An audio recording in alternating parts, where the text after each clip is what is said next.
Listo, Guille, podés empezar. Bueno, muy buenas tardes a todos. Sean bienvenidos a esta nueva modalidad que tiene el Foro de la Ciudad del Club del Progreso, que hoy tiene dos episodios que quiero señalar especialmente. El primero es que el orador es nada menos que nuestro amigo y expresidente del club, Guillermo Moreno Buello, cuyos antecedentes voy a leer seguidamente, y además porque vamos a abordar un tema que siempre ha sido muy caro a él y muy caro a mí también, a muchos de los socios, que está vinculado con la historia del Club del Progreso. Él va a hablar hoy de Lucio Mansilla y los pucheros en el Club del Progreso. Va a ser seguramente una semblanza muy interesante de los tiempos en que vivió Lucio Mansilla y del Club del Progreso de sus inicios. Guillermo Moreno Buello es abogado por la Facultad de Derecho de la Universidad de Buenos Aires y ha ejercido la profesión desde que se recibió, cuando se casó y tuvo 7 hijos, que hoy le han dado 28 nietos. Es fundador del estudio Solané, Moreno Buello y de Paola, que ya cumplió 30 años de existencia. Fue director y vicepresidente del Colegio de Abogados de la Ciudad de Buenos Aires, presidente del Banco de la Ciudad de Buenos Aires, subsecretario de Gobierno de la Ciudad de Buenos Aires en la gestión de Fernando de la Rúa y secretario de Gobierno también de la misma ciudad durante la gestión de Enrique Olivera. Durante 26 años desempeñó la cátedra de Legislación Laboral e Impositiva en la Facultad de Ingeniería de la Universidad Católica Argentina. Tiene varias obras escritas, como el estudio preliminar a la prosa ligera de Miguel Cané y Polo Irigoyen para la Asociación Legislativa Argentina y el prólogo a los poetas del tango. Y además ha escrito algunos artículos periodísticos. Es socio vitalicio del Jockey Club, del Círculo de Armas y socio de este club que lo presidió durante 3 años. Guillermo, quedás en el uso de la palabra. Bueno, muchas gracias, Guillermo. Me toca un día especial, como vos lo has indicado recién, con la elección nada menos que del presidente de los Estados Unidos, que promete ser bien peleado, según decía recién Carlos, pasarnos la noche con esto. Así que espero no importunarlos, no aburrirlos y sobre todo no quitarles un espacio de tiempo suficiente como para seguir aquel proceso. Pero a mí me da la impresión de que el club, como todas las instituciones que tienen un pasado histórico importante como es el Club del Progreso, merece siempre una discusión y homenajes a los que fueron sus socios y desde ya a los presidentes. Y vamos a hacer un ciclo, según conversamos con el presidente en su momento, para el año que viene, en homenaje especialmente, lo he pensado, a los 17 socios del Club del Progreso que fueron presidentes de la República, o 18, ahora con el doctor de la Rúa. Una placa, para los que no conocen el club, una placa lo recuerda permanentemente, recuerda los nombres de esos socios que tuvieron ese honor de desempeñar la presidencia de la República. Todos ellos con merecida ponderación.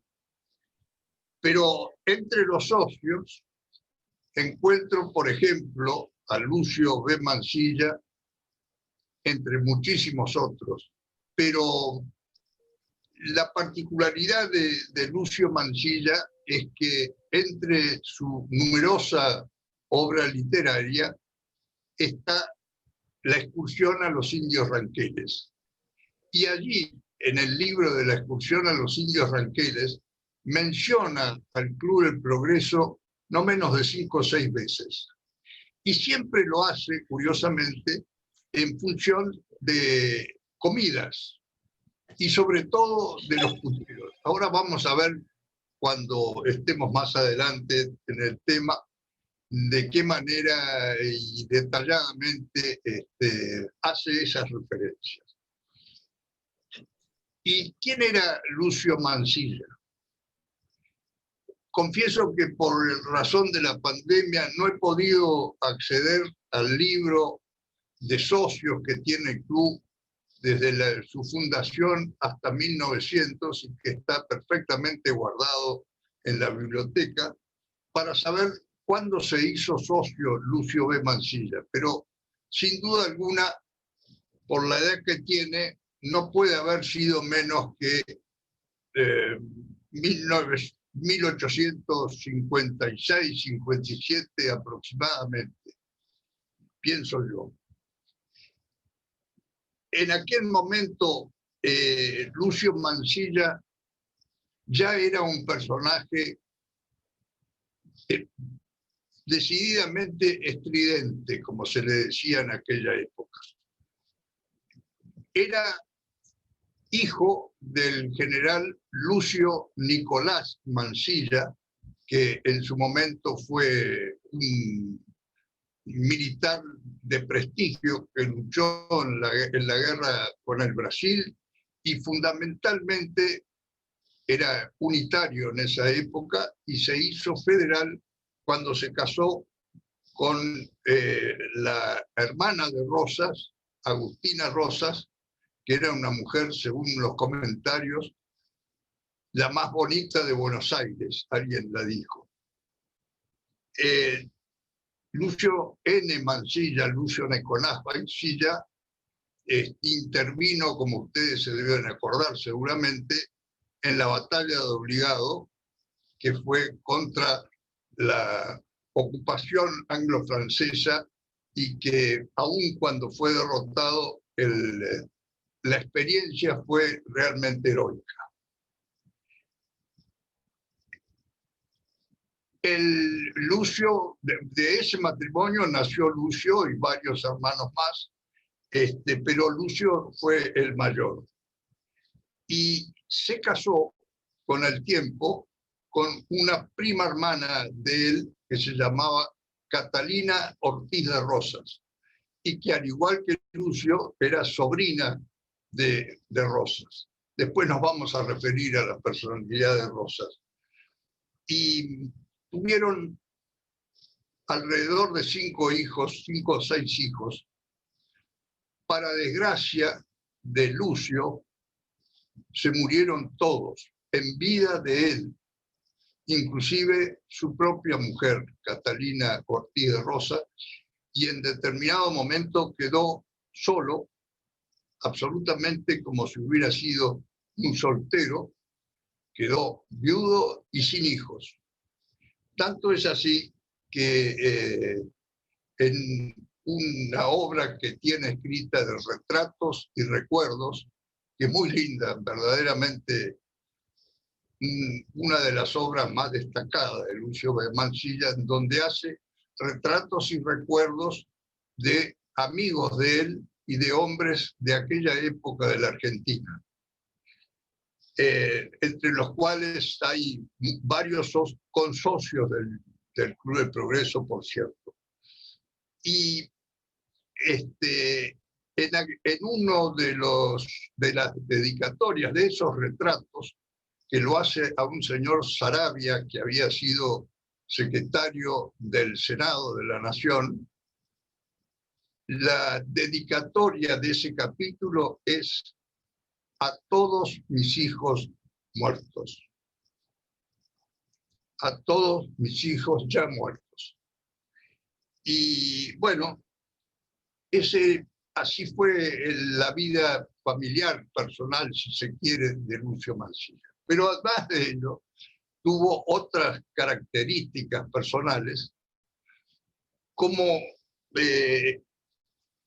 variadísimas actividades que tuvo en su vida. Por cierto, la carrera militar como primera medida. Después fue como hombre culto que era, fue un excelente periodista, fue un político que actuó no en los puestos que él aspiraba, pero sí con marcada genialidad como diputado, ya sea como diputado en el Paraná, como él decía, o sea, durante la época de la división de la Confederación Argentina, por un lado la provincia y por otro lado las demás provincias, la provincia de Buenos Aires y las demás provincias. Y además fue diputado nacional después de reconstituida la Confederación. Era un personaje también muy particular en cuanto a su propia expresión, digamos así. Le gustaban las vestimentas raras y sobre todo las vestimentas que sobresalían de lo común. Así era como que se lo veía, por ejemplo, caminando por la calle Florida, todos los biógrafos lo destacan, caminaba por la calle Florida con una espléndida levita, pantalón gris, chaleco por lo general con colores, y la galera gris requintada con monóculo. De manera que era una figura que sin la menor duda llevaba luenga barba. Él hablaba de su pera, no de su barba. La pera con la marcada barba larga, barba blanca, en consecuencia, hacía de él una figura estupenda. Y era una persona verdaderamente culta. Había leído todo. Había leído a Platón, había leído los clásicos franceses, que para él, uno dice clásicos, y para él eran casi contemporáneos, porque estaba, por supuesto, Víctor Hugo, estaba bueno, el de Historia de la Vida, había leído a Byron, a Shelley. En definitiva, se había nutrido de toda la literatura europea, sobre todo, y conocía tanto, pero para hablarlo como el castellano, al francés, al inglés y al italiano. Y se convirtió, así con su pasado político y sus ganas de hacer política, inclusive fuera del país, se convirtió en un gran viajero. Y por eso de viajero también fue un gran embajador. En consecuencia, vivió casi fuera del país más de lo que vivió en el país. Pero él empezó con una expresión muy divertida, si se quiere, y muy familiar también, porque en determinado momento, cuando contaba con 17 años más o menos, se enamoró de una señorita francesa que estaba por Buenos Aires, y sus padres no estaban demasiado de acuerdo con ese noviazgo, y entonces le inventaron una misión comercial a la India. Imagínense lo que era en aquella época viajar hasta el Oriente, hasta la India. Y ese viaje lo aprovechó Lucio, lo aprovechó mucho. Allí se hizo amigo de un norteamericano con el que viajó y con el que se carteó durante muchos años después. Y recorrieron juntos no solamente la India y las expresiones de la India, sino estuvieron en Egipto, por supuesto, pasaron a Europa, recorrieron Italia, Francia, Alemania, Londres, todas las expresiones que en aquella época, tanto expresiones de la vida política como de la cultura. Y allí aprendió, sin la menor duda, Lucio de Mansilla, todo lo que se destacaba en su cultura y que puso de manifiesto después a través de la obra literaria. Y volvió a Buenos Aires y se casó con su prima hermana, como dije, Catalina Ortiz de Rosas, también sobrina del general Rosas y prima hermana de él, lógicamente. Era hija de Prudencio Ortiz de Rosas, hermano del general. Fue el casamiento en 1851, a escasos meses de la batalla de Caseros, por la cual cae el general Rosas, por combate con el general Urquiza, y entonces se retira Rosas a Inglaterra, donde muere 20 años después, y la familia de don Lucio N. Mansilla, o sea, sus padres, entienden que en Buenos Aires era complicado la subsistencia y vivir allí, y en consecuencia deciden radicarse en Europa, en París, concretamente, por a lo largo más o menos de 3 años. Allí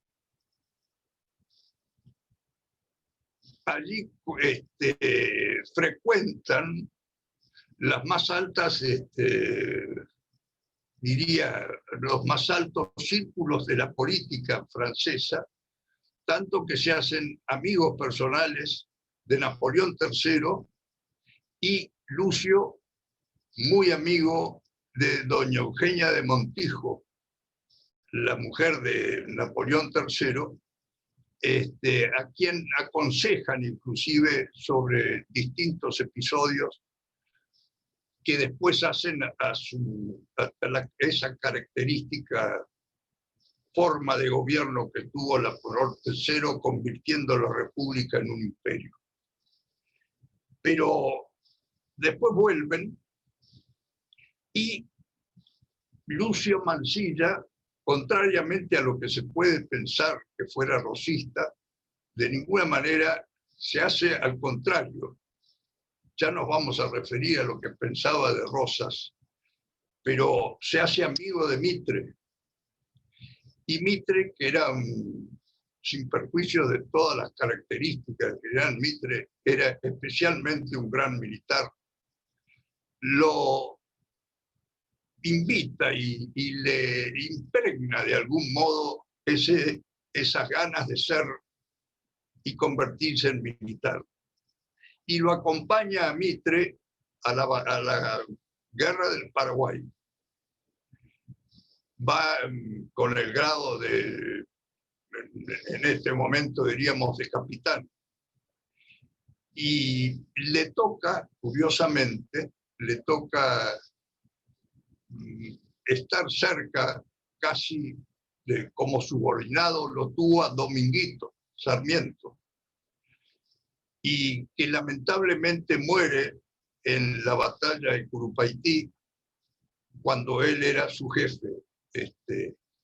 Y eso le da la posibilidad de entablar con Sarmiento una relación fenomenal, estupenda, lindísima, además, porque sin perjuicio de comunicarle él a Sarmiento, que estaba en Estados Unidos como embajador de Mitre, comunicarle la muerte de Dominguito, sabiendo cómo lo quería Sarmiento a Dominguito, que era su hijo adoptivo, acordémonos de eso, que le produce esa contestación una carta de Sarmiento colosal, una carta donde Sarmiento lo trata casi de hijo y le trasunta ese trato,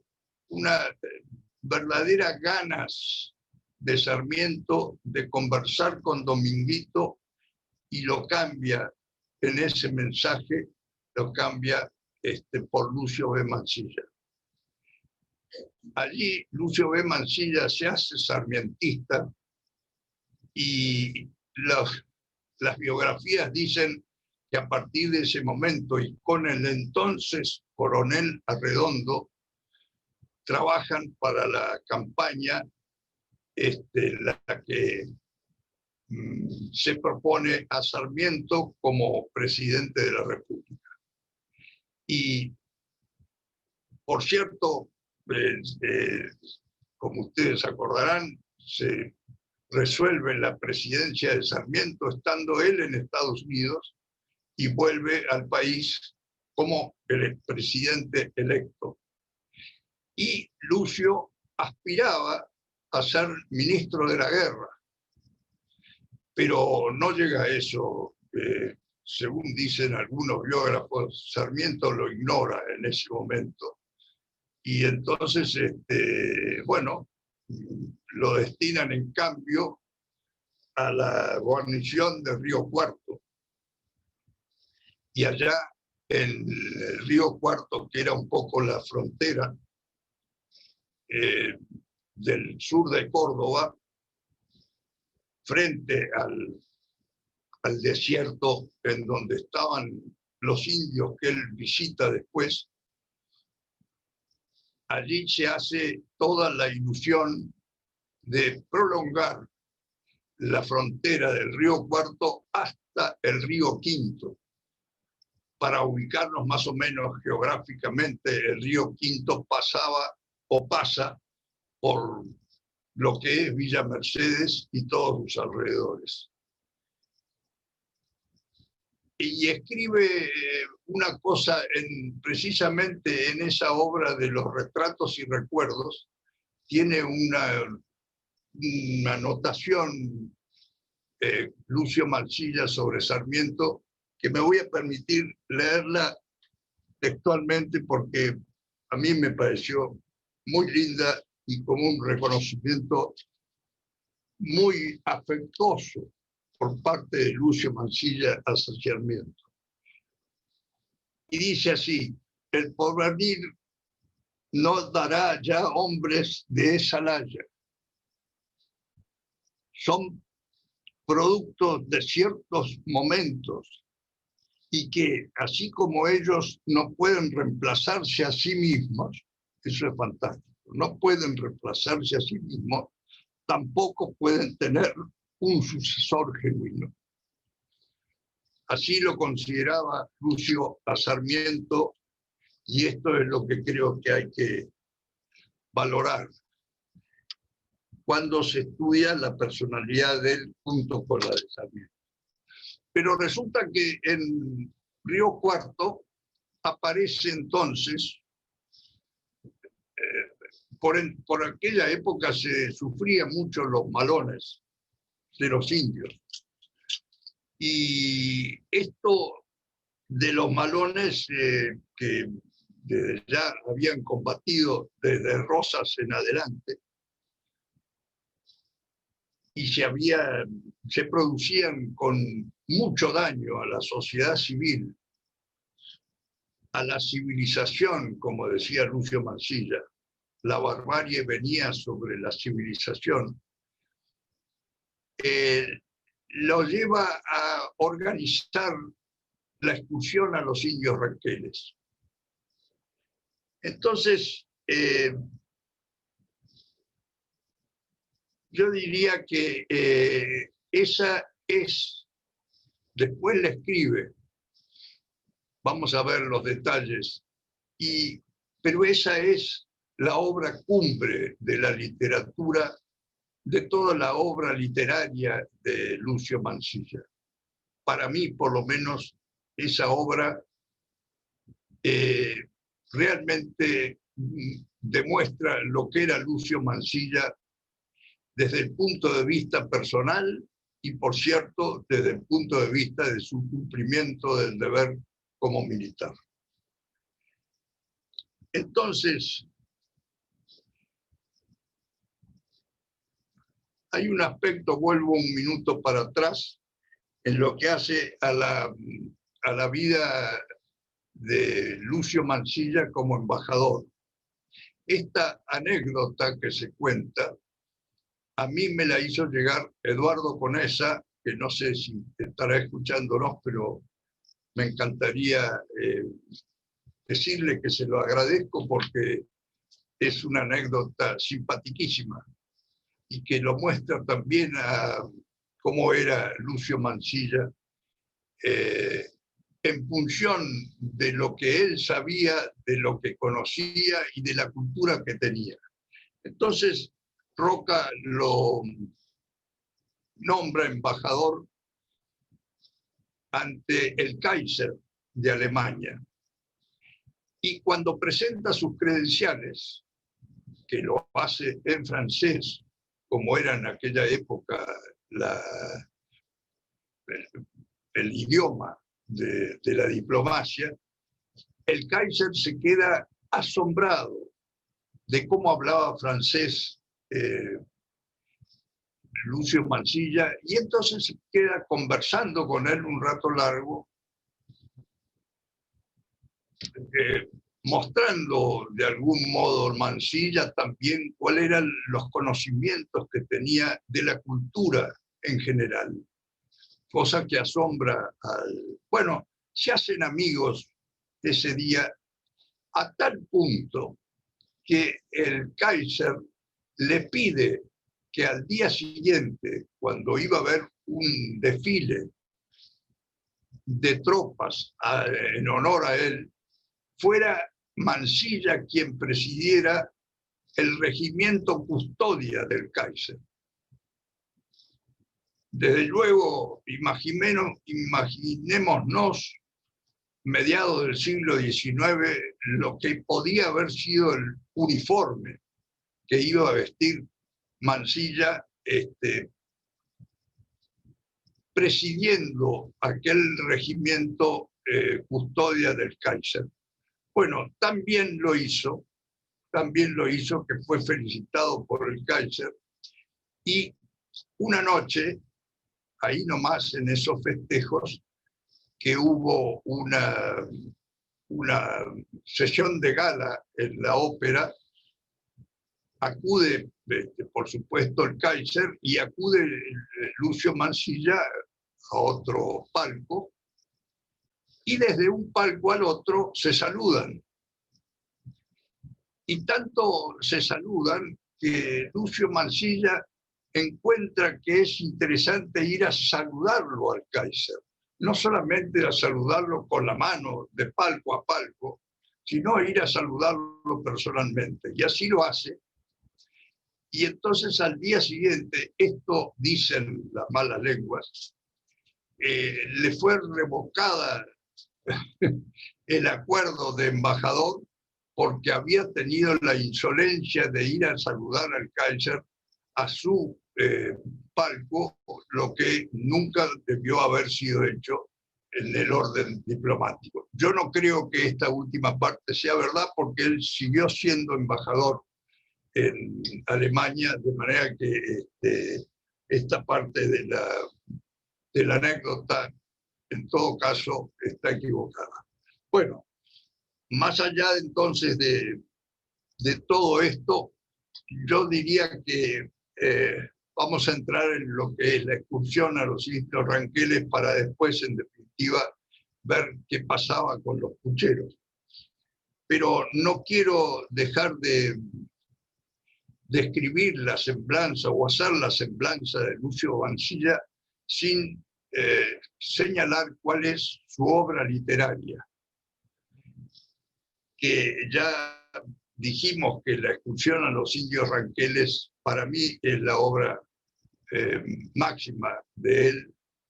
Después hay expresión literaria muy simpática, muy divertida, que él publica en los diarios, el Nacional sobre todo, y que se llama La Cacería de los Jueves. Esta cacería, o sea, estos artículos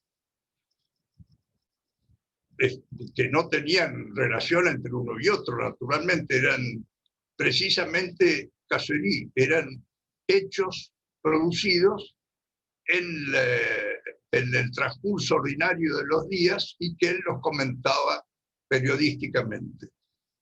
Después, un día se terminaron de publicar, son muchos artículos y se editaron como libro, que según también los biógrafos al principio no tuvieron mucho éxito, pero ahora, hace poco tiempo, en 1963, se hizo una nueva recopilación de esos artículos de La Cacería de los Jueves y tuvo un éxito literario muy importante.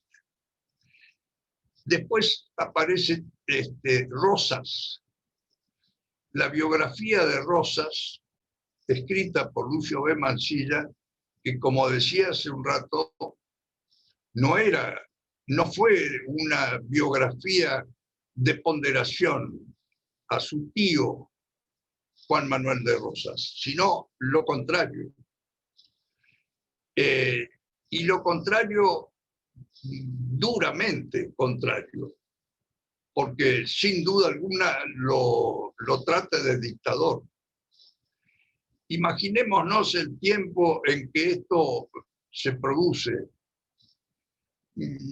Los biógrafos dicen que escribió tarde esa biografía de Rosas y que, en definitiva, Buenos Aires esperaba, en todo caso, una biografía de él, por cierto, no favorable, pero le inculparon a Mansilla haber escrito eso tarde. Fue en 1904 aproximadamente, o sea, cuando ya había muerto Rosas desde ya el año 70, pico 1884 más o menos, y la biografía aparece recién en 1904. Aún con las críticas que le hace Mansilla a Rosas, y que también yo he seleccionado un parrafito que transcribe José Luis Lanuza, que es uno de los biógrafos más simpáticos que tiene Mansilla, y que hace un estudio preliminar a la excursión a los indios ranqueles en una edición con los dibujos de Eliodoro Marenco, nada menos, que me pareció fenomenal. Y acá la tengo, además. Y que dice así. Dice Lanuza: buen observador de hombres, como había demostrado en retratos y recuerdos de personajes de la época de la Organización Nacional, Mansilla se esmera cuando trata la efigie de su tío el dictador. Y dice Mansilla: a Rosas nunca le importaron los principios. Lo único que quería en el poder es centrado en la provincia de Buenos Aires. Era unitario y obligaba a gritar viva la federación. Nunca pensó en construir al país. Siendo un estanciero típico, aduló el elemento gauchesco y lo ensoberbeció para tenerlo más sujeto. Qué curioso cómo se repite en la historia, ¿no? En algunos aspectos. Siempre estaba dispuesto para las bromas pesadas y crueles. Era un neurótico obsceno. Su conquista del desierto resultó un pingüe negocio para sus amigos. No era un hombre de acción, sino un burócrata. Y en definitiva dice, un pueblo jamás debe depositar la suma del poder público en nombre alguno. Es decretar la opresión, aunque ese hombre esté representativo como Rosas, genuino intérprete de cierto estado de alma de la opinión popular en su momento. Rosas burló la expectativa nacional. Su gobierno fue la impostura de la tiranía. Así se refería Mansilla al gobierno de su tío, a quien había conocido, por cierto, domésticamente. Y hay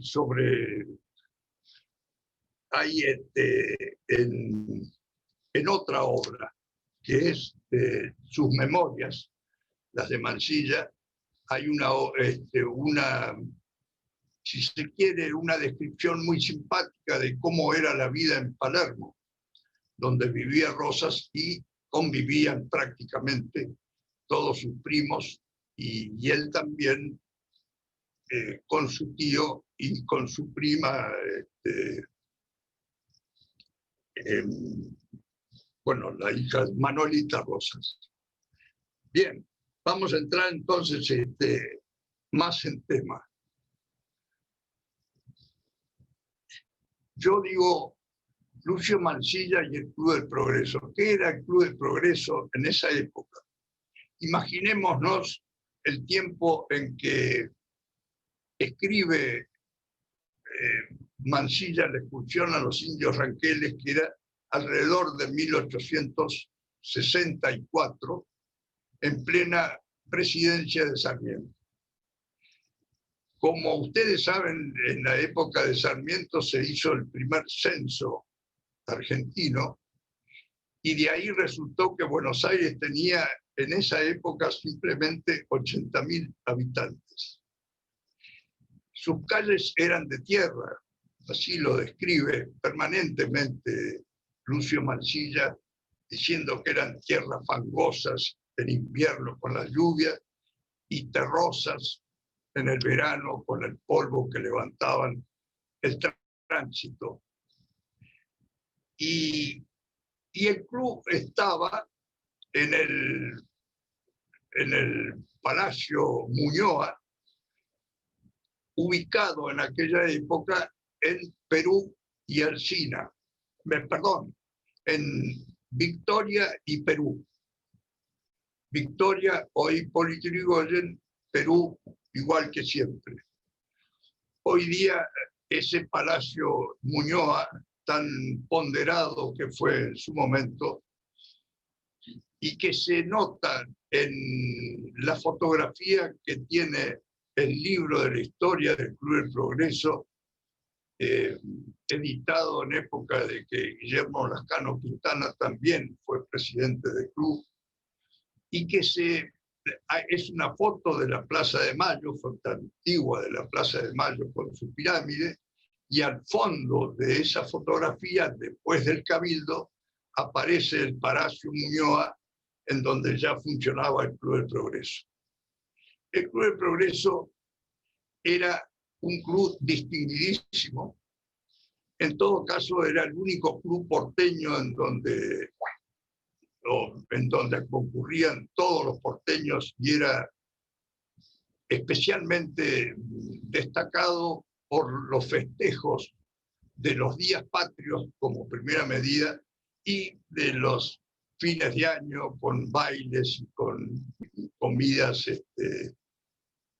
Y yo supongo que era muy particular en el sentido de la paquetería, si se me permite la expresión, que había en esa época y a la que Mansilla hace alusión permanentemente.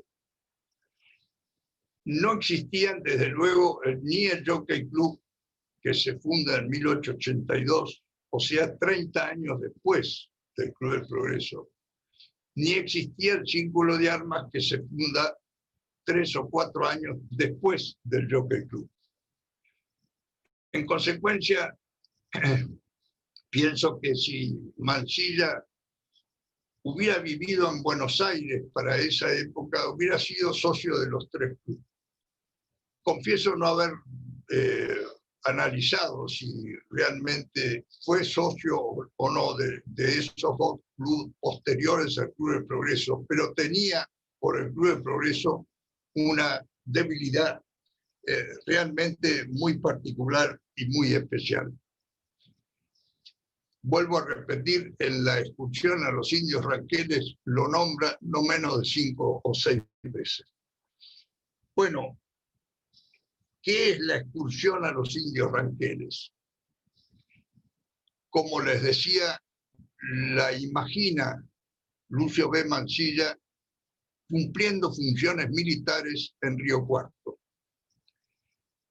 De allí, en realidad hace un viaje de reconocimiento un año antes, 1 año y medio antes, y en la misma excursión, en la misma escritura de la excursión, que lo hace a través de cartas que se van publicando por episodios, por capítulos, si se quiere, en el diario de los Varela, en la tribuna de los Varela.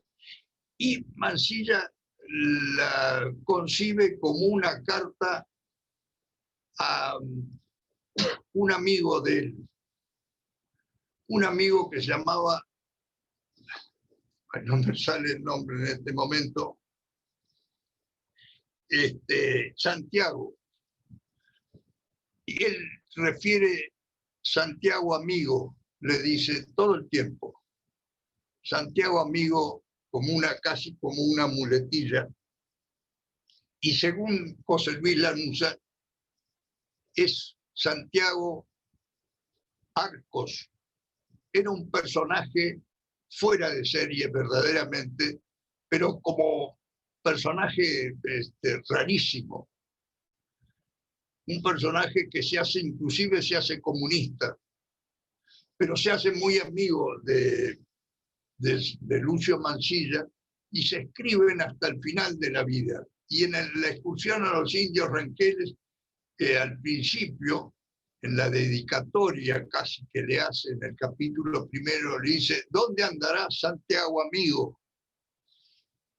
Después de tantos años que hemos conversado y que hemos cambiado ideas y que nos hemos peleado. Entonces dice: volvería nuevamente a invitarte a comer primero un puchero de gallina, una torta de gallina, mejor dicho, dice, una torta con huevos de gallina en el Club del Progreso. Y después una torta con huevos de avestruz en el toldo de Baigorrita. Baigorrita era uno de los caciques al que él visita en la excursión a los indios ranqueles. Esa es la primera mención que hace del Club del Progreso, y después reiteradamente se refiere a él ya lo vamos a ver, en los pucheros al que hace referencia a lo largo del libro. Bueno, prepara su misión, para lo cual tiene un acompañamiento nada más que de 19 personas. Y entre esas 19, 2 de ellos eran frailes franciscanos, a los que lleva, por cierto, a caballo, porque no había otra forma de viajar. Yo no sé si estará escuchando a lo mejor Federico Pinedo esta conversación, pero él es uno de los... es un famoso andador de caballos, Federico Pinedo, y un excursionista a caballo. pero un excursionista muy importante, porque lo que quería hacer referencia primero a un video que escuché de Federico ponderando la excursión a los indios ranqueles. Y después para comentarles que recorriendo librerías, un día me encontré con un libro que se llama Siguiendo los pasos de Mansilla, que estaba escrita o está escrito por un señor Carlos Mayol Laferrer. Y le pregunté a Baby Laferrer, la madre de Federico, quién era este señor, y me dijo que era efectivamente un primo hermano de ellos, que vivía en Río Cuarto, vivía en el campo en Río Cuarto, y la particularidad que tuvo Mayol Laferrer para escribir siguiendo los pasos de Mansilla, fue que él mismo hizo la misma recorrida que hizo Lucio Mansilla en la excursión a los indios ranqueles. Desde luego, sin ningún indio. Y con esos campos que Mansilla encontró absolutamente pelados y que calificó de barbarie, los encontró por cierto poblado de estancias, e iban pidiendo permiso en las estancias para estar y hacer noches allí. También fue con 20 personas, igual que Mansilla, y resultó un viaje extraordinariamente divertido e interesantísimo de conseguir. Muy bien, para no hacer demasiado largo esto, me voy a referir a este título de la charla, que son los pucheros en el Club del Progreso. La primera referencia, como digo, estaba dirigida a Santiago Arcos, ponderándole una tortilla de papas con huevo de gallina del Club del Progreso, y lo mismo en el toldo de Baigorrita.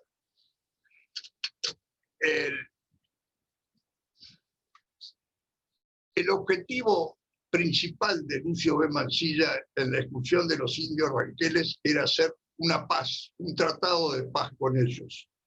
Y entonces, ¿a quién va a ver? Fundamentalmente a 3 caciques. Uno es Ramón, los voy mencionando en la medida de que cronológicamente fue él encontrándolos. Ramón, el segundo es Baigorrita, y el tercero y principal, el capitán del desierto, que era Mariano Rosas.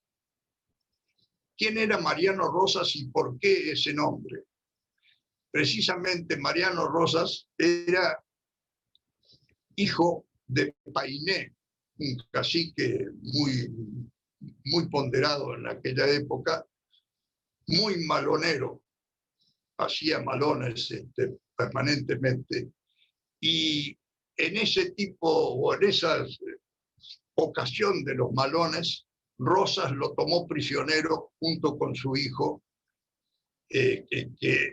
a quien en definitiva llevó preso a su campo El Pino, en Monte, y a la larga fue su padrino, lo bautizó y le puso su nombre.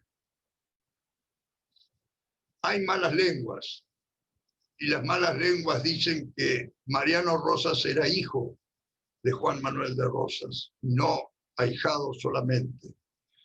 Yo creo que siguen siendo malas lenguas, porque Lucio Mansilla lo hubiera tratado como primo hermano, y sin embargo reconoció y reconoce en la excursión a los indios ranqueles que era hijo de Painé. Pero Mariano Rosas nunca renegó de su padrino, del general Juan Manuel de Rosas, e inclusive lo pondera y bastante. Bueno, el hecho es que en la medida que se fue encontrando con estos caciques, desde luego llegó a sus toldos y hace en la descripción de esos toldos unos detalles que verdaderamente valen la pena llegarse hasta ellos si alguno lo tiene presente. El libro es un tratado de sociología argentina, yo no tengo duda, por la forma en que trata la diferencia que existía entonces entre la civilización y la barbarie. La civilización que él critica, porque dice que ha desconocido y desconoce hasta ese momento la razón de existir de esa gente, y que esa gente es así porque la civilización nunca ha llegado hasta ellos. Y él señala en ese momento, a lo largo del libro, cuál es la diferencia tan sustancial entre civilización y barbarie. Unos dicen, saben trabajar, los otros no saben trabajar y por eso son pobres. Y así se lo dice el propio Mariano Rosas. Ustedes, los cristianos, no nos han enseñado a trabajar y por eso somos pobres, le dice. Bueno, detalles hay miles de la relación entre Mansilla y los tres caciques más importantes que él visitó. Pero lo que me gustaría determinar es que en el toldo de Mariano Rosas, él dice que era el toldo mejor dispuesto, más arreglado y más prolijo. Cada uno de estos caciques tenía 3, 4 mujeres, con cada una de ellas hijos, y además tenía cautivas, que por lo general las cautivas eran precisamente las que hacían del servicio doméstico, las que hacían las tareas pesadas de la casa, como sea cazar los animales que comían, pelarlos, cocinarlos y servirlos. Y en esa expresión del servicio viene justamente, y esta descripción extraordinaria que hace Mansilla del toldo de Mariano Rosas, dice cómo lo recibieron la primera vez. La recepción estaba llena de protocolos, ahora que hablamos de protocolos con la pandemia. Y en la descripción de los protocolos que hace con todo detalle, la expresión de los protocolos que hace Mansilla, vale la pena leerlos, porque vale la pena saber qué parte de nuestro país era aquel que también forma parte de nuestro país, sin la menor duda, como decía Mansilla, vivan los indios argentinos. Y todos somos hijos de Dios. Esto lo repite permanentemente en esos protocolos de recepción que terminaban siempre con un almuerzo o una comida en cada uno de los toldos. Me interesa contarles cómo describe lo que era el toldo de Mariano Rosas, ¿cómo se dice? La vajilla. Dice, platos hondos, cóncavos platos, dice, de madera rebozados de carne cocida y caldo aderezado con cebolla, ají y harina de maíz.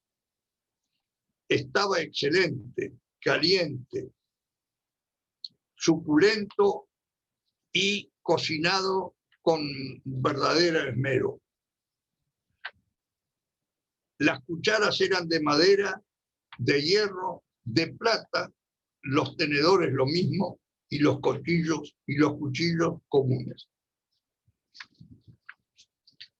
Un día, Mariano Rosas tenía un hermano mayor que se llamaba Epumer y que era famoso por su mal carácter, el de Epumer, y por ser un hombre, sobre todo, muy bravo, especialmente en los malones y en las peleas que había entre ellos mismos.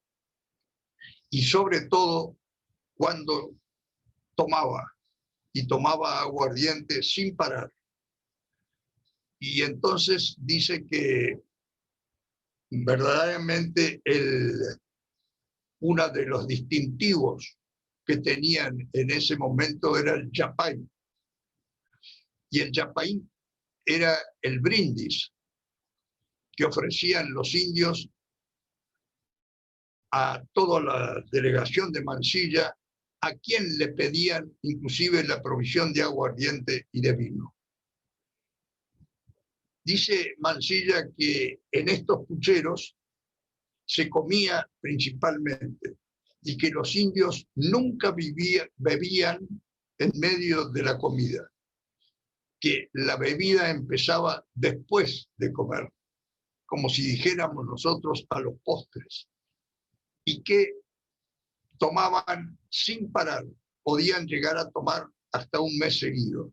Por cierto, esto les significaba revolcarse a veces entre los pastos y la arena que había en los toldos, y con un espectáculo que él describe y que sabe describirlo muy bien, y que era dantesco, por cierto, y desde luego peligroso, porque el indio mamado, como diríamos ahora, era también sí muy peligroso. Lo hace Epumer, el hermano de Mariano Rosas, que lo recibe a almorzar a Lucio Mansilla. Y Lucio Mansilla tenía la particularidad de que le gustaban mucho los uniformes, como dijimos, y usaba una capa colorada que llevaba puesta permanentemente y que se distinguía de cualquiera de los colegas o camaradas de arma que no usaban capa de ese color, por lo menos, pero que él sí la usaba porque le gustaba. Pero tanto le gustó y tan bien la lucía que le gustó a Epumer. Y Epumer, casi a condición de invitarlo a almorzar, le pidió que le regalara la capa y él se la regaló. O sea que se quedó sin esa capa que lo acompañó durante toda la campaña. Bueno, el almuerzo en lo de Epumer fue colosal. Dice,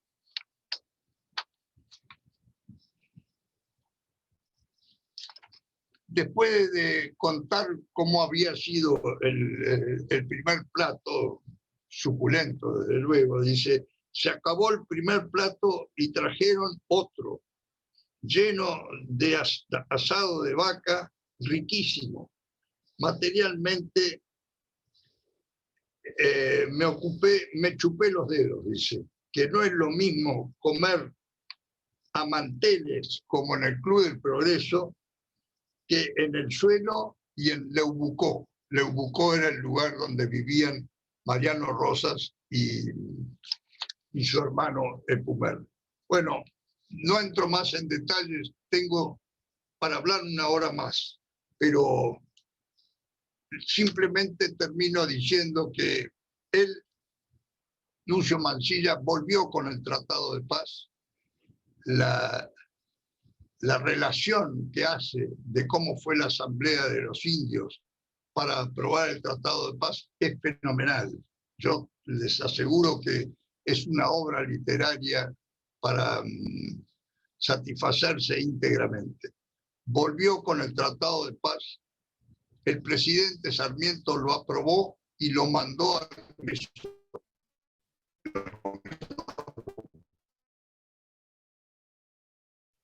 no importa en este momento. Lo que sí quiero decir es que el Tratado de Paz en definitiva.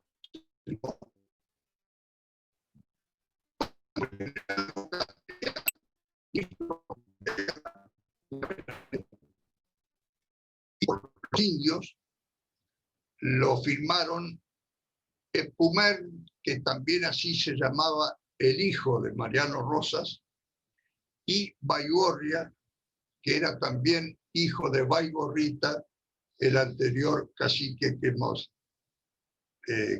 nombrado. Bueno, termino, Guillermo, con esto porque en algún momento hay que ponerle final. Muchas gracias, muchas gracias al club también. Gracias. Muchas gracias a vos, Guillo. Ha sido muy interesante y nos han quedado varias intrigas que seguramente van a ser respondidas cuando se hagan las preguntas. Como es habitual, los concurrentes pueden hacer preguntas. Hay dos métodos. Uno que es muy científico, que consiste en una cosa que se llama chat abajo, escribirla, y otra cosa es levantar la mano así y pedirme a mí el uso de la palabra y yo se lo doy. A ver, Roberto Elizalde, abrile a Roberto Elizalde.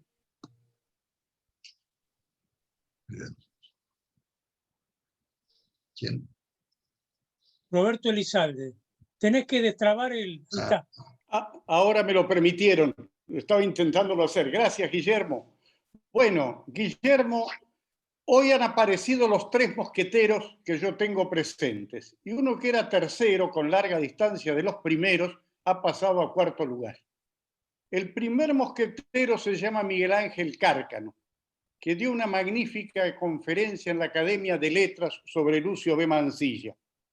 El segundo mosquetero fue Isidoro Ruiz Moreno, que lo evocó en el Jockey en 1981 en una semblanza estupenda.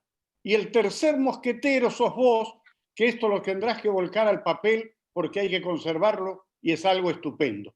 Y yo me ubico en un 4º lugar y lejos de todos ustedes porque me interesó mucho el tema de la gastronomía y cuando en el 2013 nadie se acordó de Mansilla, yo publiqué un pequeño folleto en La Manzana de las Luces, que después te voy a mandar el escrito, porque Mansilla es curioso en la gastronomía. Lo que habla de gastronomía es increíble. Realmente se merece un estudio ese tema porque es algo formidable.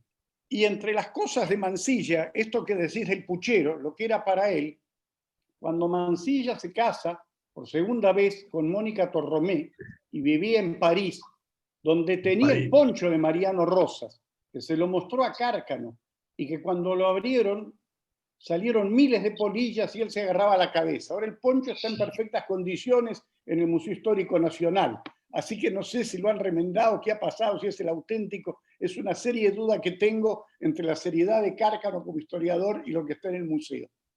Pero a esto dice Mansilla en París: los jueves la cocinera nos hace puchero, que a pesar de las recetas de Mónica, continúa siendo un potafé francés. Qué diferente aquel que comíamos en Le Bocaux.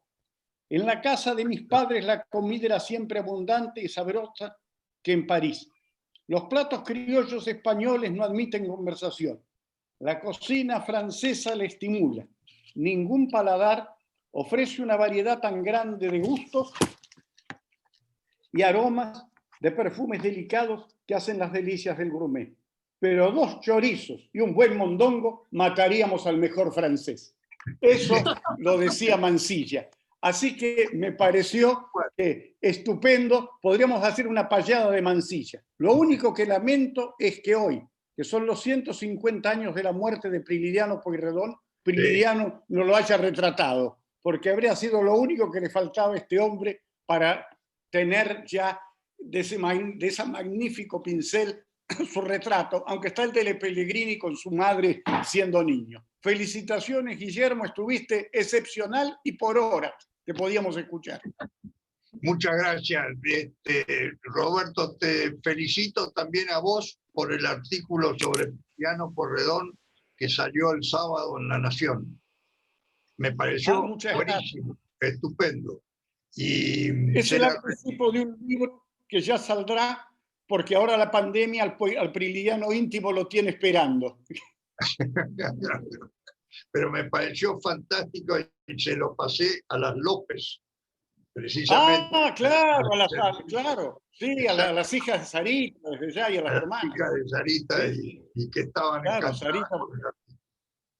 Y hoy salió otro sobre los carruajes y otro en la prensa también.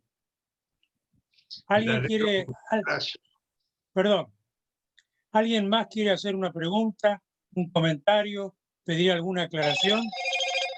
A ver vos, abrile acá a Pérez Vélez.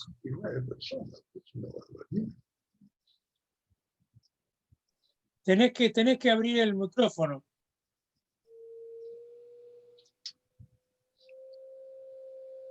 Estas modernidades. Ahora, sí, dale.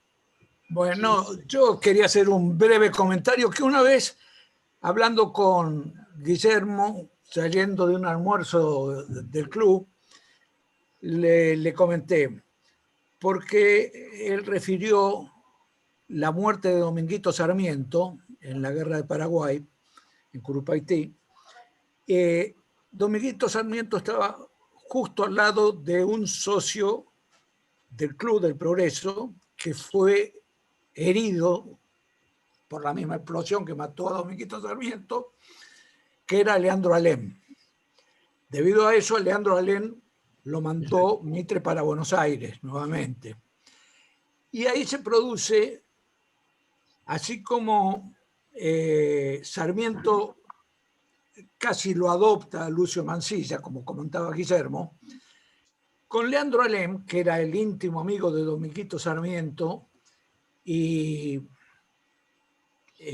quedó herido, Sarmiento, cuando llega a Buenos Aires después de la muerte, se puso mal con Leandro Alem, tanto es así que le retiró el saludo, lo insultaba, le gritaba, rompió relaciones. Pero coincide que en el año 84, creo que fue, termina su actuación como gran maestre de la logia masónica de Buenos Aires, Leandro Alem, y el que lo sigue como gran maestre, el elegido, fue Domingo Sarmiento. Entonces tuvieron que hacer la ceremonia en la cual Leandro Alem le tenía que pasar a quien lo insultaba, le gritaba y lo trataba mal, que era Sarmiento, le tenía que pasar los atributos del gran maestre de la logia masónica. Y todos estaban con una expectativa tremenda porque eran conocidas las reacciones que podía tener Sarmiento, es decir, podía agarrar para cualquier lado. Y ante esa expectativa estaban mirando y cuando se acerca Leandro Alem y le pasa los atributos, todos pensaron que iba a reaccionar mal Sarmiento, pero lo único que se le acerca al oído a Leandro Alem y le dice: te espero en el Club del Progreso, que quedaba a 2 cuadras. Y se va Sarmiento, indudablemente para el Club del Progreso. Y Leandro Alem también se va para el Club del Progreso, ahí que estaba donde ahora es Hipólito Yrigoyen 615. Y fueron varios, porque pensaban que venía de pelea la cosa. Y cuando entra, Leandro Alem le sale al paso Sarmiento y lo abraza, lo besa y le dice: ven y vamos a tomar algo. Esa reconciliación fue en el Club El Progreso entre Sarmiento y Alem, que fue el principal testigo de la muerte de Dominguito Sarmiento. Leandro Alem estaban juntos en la trinchera cuando murió Dominguito. Era esto que creo que te lo había comentado una vez a vos, Guillermo. Sí, señor, que lo hemos conversado. Es cierto. Bueno, era eso nomás lo que quería. Muy bien, muchas gracias, Carlos. Bueno, ¿alguien quiere Gracias a usted, expresidente. ¿Alguien quiere hacer algún comentario, alguna pregunta? Hugo Bauzá, habilitale el micrófono. a Hugo Bauzá. Menos, usted sabe,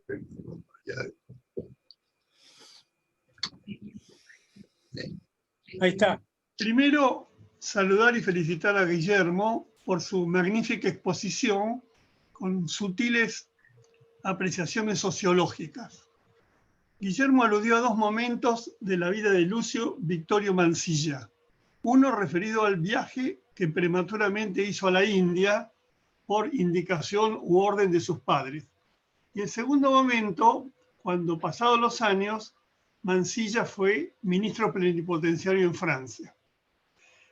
Eso está relatado en un relato muy curioso, extraño, con un título muy sutil, que se llama Los 7 platos de arroz con leche.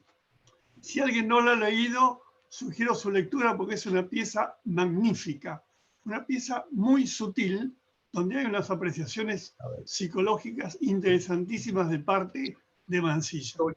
Cuando Mansilla viaja a la India, por un lado está el tema de ese posible noviazgo con una francesa al que aludió Guillermo, pero Mansilla da a entender que el viaje se debió a que, dadas sus inclinaciones por los unitarios, su vida podría correr peligro en Buenos Aires y que los padres lo indujeron al viaje a la India. Incluso la madre le sugirió que antes de partir era importante que fuera a San Benito de Palermo a despedirse de Rosas, a pedirle algo así como la venia. Y Mansilla fue a San Benito. Rosas lo hizo esperar una eternidad y en esa larga espera aparecía permanentemente la hija de Rosas, que era prima de Mansilla, y le ofrecía arroz con leche. Mansilla cuenta que comió 7 platos de arroz con leche, con el temor, porque dice que Rosas infundía no miedo, sino pavor. Pasados los años, Rosas estaba exiliado en Gran Bretaña y Mansilla, a la sazón, era ministro plenipotenciario en Francia, y decidió ir a visitarlo a Rosas, que ya Rosas era viejo. Ese segundo encuentro es el segundo momento del relato Los 7 platos de arroz con leche. Y hay un gran silencio. Y Rosas le dice a Mansilla, yo sé lo que usted pensó el día que me vino a visitar. Y Mansilla, evidentemente, no le explicó que tuvo miedo. Se produjo un silencio y un poco aquello de lo que dice Dante. Yo so que tú sabes que yo so. Yo sé que tú sabes que yo sé. Es una pieza psicológica maravillosa. Los 7 platos de arroz con leche deben ser unas 30 páginas. Nada más. Muchas gracias, Hugo. Gracias, Hugo. Muy bueno, muy bueno. Bueno, ¿alguien más quiere hacer algún comentario, reflexión? Álvaro Carrá, por favor.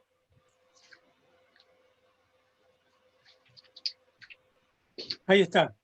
Simplemente un agradecimiento enorme a todo este grupo excelso de personas y sobre todo a mi querido hermano argentino, mi querido Guillermo, por esta charla tan interesante y por esta clase de historia que me diste, con lo que a mí me gusta el tema del desierto y de la campaña del desierto y las sucesivas excursiones hacia los campamentos de indios, ranqueles, de los que fuere. Así que, Guillermo, te agradezco muchísimo, les agradezco a todos por haberme permitido estar acá, y desde ya te comprometo, Guillermo, que en cuanto termine la pandemia y me permitan viajar a Buenos Aires, me vas a invitar a comer tú un puchero en tu casa. Encantado, Álvarez Chalana, querido. Muchas gracias por tu intervención y por estar presente. Yo sé que estas cosas te divierten y por Eduardo de Leville. Muchas gracias. Eduardo. Sí, muchas gracias a todos. Primero felicitarlo a mi gran amigo Guillermo y al club por este ciclo de charlas tan interesantes y profundas. Segundo, una reflexión de Guillermo. ¿Por qué los hombres del siglo pasado y de los primeros 30 años del siglo XX eran tipos tan cabales y tenían principios tan arraigados y los defendían como los defendían? y nosotros ahora estamos un poco inermes ante la agresión que permanentemente se le hace a lo que esos tipos construyeron. ¿Qué opinas, Guillermo, de todo esto? Para volverte a la Yo, actualidad y para decirte de que tenés mucha razón, los pucheros del progreso, espero que los podamos disfrutar algún día. Gracias. gracias a vos, Eduardo, y gracias por la pregunta que yo sé que coincidimos en la misma apreciación, que coincidimos como hemos coincidido mucho durante muchos años. Pero yo particularmente pienso que lo que nos ha faltado a nosotros es, o lo que hemos sufrido, mejor dicho, nosotros en todo esto, es la decadencia de la educación. Y la educación de aquellas épocas, como fue también la educación surgida de la ley 1420, de la educación común, como dijo una vez alguien en el Club del Progreso, ¿cómo se llama? El presidente de perfil, ¿cómo Fontevecchia. es el? Fontevecchia. Fontevecchia dijo en el Club del Progreso, conversando un día, que la Argentina, por esa ley de educación común, era el único país del hemisferio sur que tenía 5 premios Nobel. El único país del hemisferio sur que tenía 5 Nobel.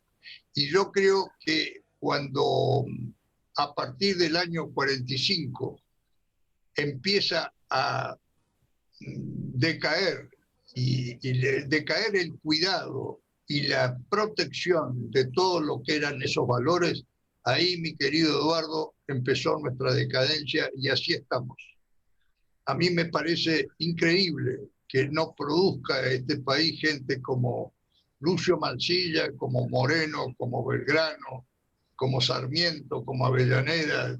Es una cosa increíble, como Alvear o Irigoyen, para no venir más acá en el tiempo y empezar a hacer elucubraciones raras. Pero lo cierto es que aquel parece que era otro país, y sin embargo es el mismo nuestro.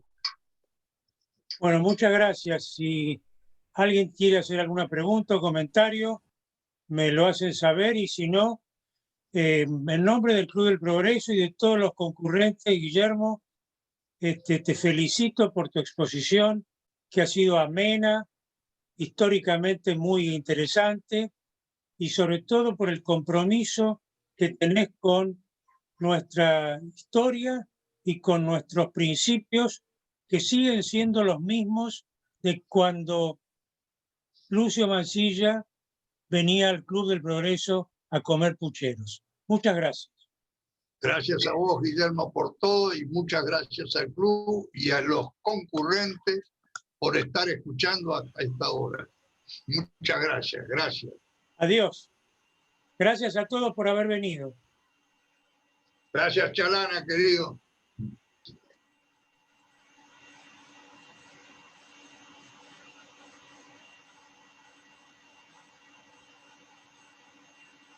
Buen tipo. Ya el rosario que tiene.